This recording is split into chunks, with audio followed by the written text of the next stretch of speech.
Welcome back to another video. Now in this video I'm not going to show you guys how to cook anything. I'm just going to show you what knives I use. Because recently I've been getting a lot of questions about what knives I use, and I thought instead of answering all these questions I'm just going to make a video. Hopefully I'll stop the questioning. Okay.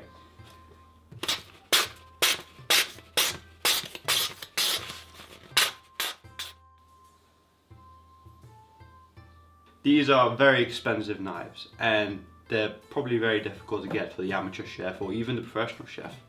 Now I got them because Miyabi likes what I do and they sent me over some knives and their cutting board. Very, very happy about that. I mean, look at this beauty. This is just stunning.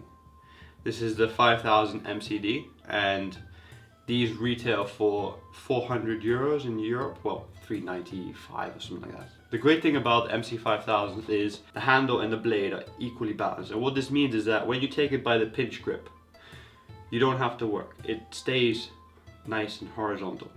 Okay, and then you just curve your hand around it. And it just sits there. You know, that's perfect. And especially when you're doing hours and hours of cutting, then you'll feel the difference from something that's unbalanced. What's the difference between the different ranges? Because as you can see, there's 3 different ranges here. Miyabi carries about 4 actually. The order they go from, going from best to worst, is first the 7000 MCDs. Now this is 132 layers of folded steel and with a hardness of 66 on the Rockwell scale. And then after that comes the 5000 MCDs. Now these have a hardness of 63 on the Rockwell scale and have 100 layers of folded steel. So the 7000D series comes next and it has a hardness of 60 on the Rockwell scale and it's got 65 layers of folded steel.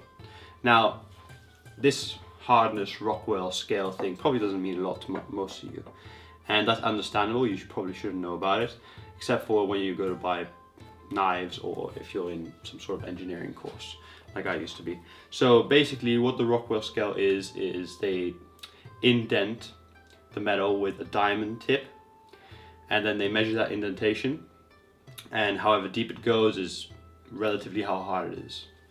Okay, so the less deep it goes in, the more harder it is. Now the Rockwell scale is then converted so that it is higher is stronger. So 66 is harder than 63 and 63 is harder than 60 obviously. Okay, what knife do I recommend you get? Now I used to recommend to get the 7000D series because it was basically the only one I had, and it's a very nice knife. It is, but it's not as good as the rest of them. Okay, so I mean if you're gonna get one knife and you can only afford this one, it's a great knife, don't get me wrong. It's a pleasure to work with too. But what do I recommend? Now you'd think it would be the best of the best, like the highest specifications, the best on paper what it is. Now that would be the 7000 MCD. Now on paper this is a Formula 1 car. Now why don't I recommend that one? Well, it's very simple. You don't want to go to a supermarket every day in a Formula 1 car. You can't, it's very unpractical. Now on the other hand, this is more like a Ferrari or a Lamborghini. It's the perfect balance between art, beauty and just sheer strength. And basically how this works is it's a composite blade made of a hard steel in the center and sandwiches of softer steels on the outside. Now the basic principles behind this is that a hard steel is very hard, so it'll last very long while cutting, but it's very brittle, so it'll chip, which is bad for cutting. Especially when you hit bone, it'll just chip. Now soft steel is very soft, so it'll just wear down very fast, but it's very flexible. So what you want is the flexibility and the hardness of the hard steel. But how do we achieve this? By making a composite blade. So the center layer is the hard steel, and then it's layered with softer steels on the outside, which gives you the flexibility and the hardness on the edge to cut. So it's just the perfect sort of blade composition. Then also the 5000 MCD is finished with a beautiful birch wood, which I love. That's the reason I actually love this blade a lot too, because I just like to handle the wood. You know this quality. As soon as you feel it and you're happy cutting with it, it's all about how you feel too with your blade. It's not about how great it is technically on paper. Technically, I would actually have to go for this because it's the best on paper, but I don't want to. I would much rather have this one and cut with this one every day. I hope this helps in some way when you're deciding to buy it. I don't know if it does, but... Oh yeah, I guess that's enough talking about how great the knives are, and I guess it's about time to cut something now. Alright. Okay, so I've got some household items here to cut with, and I've got a shun here to compare.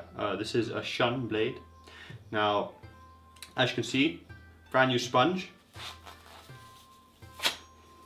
Okay, it didn't even cut, see? This is exactly what a shun did. Now, same sponge. That's what a Miyabi does. Okay, that's just how sharp they are. This is from factory, I didn't even sharpen this. If you don't think this tests to the quality of the knife, just try taking one of these standard sponges from home and cut it up. I mean, you should be able to find these all over the world, so. Just like butter. This is what you need to make sushi. I mean, if it can do that to sponge, what does it do to fish? That's why you want a knife that's good. Okay, now, cutting some paper. I mean, with the least of effort, just holding it softly, it just cuts through stuff. So no pressure, just straight down. Okay, now, the tomato test. I love doing this one. So basically just cut the bottom off. And now, without touching the tomato,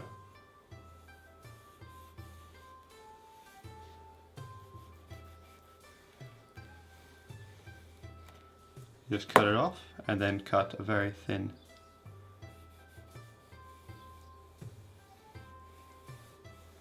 Okay, I can do thinner than that, come on. A little bit thinner.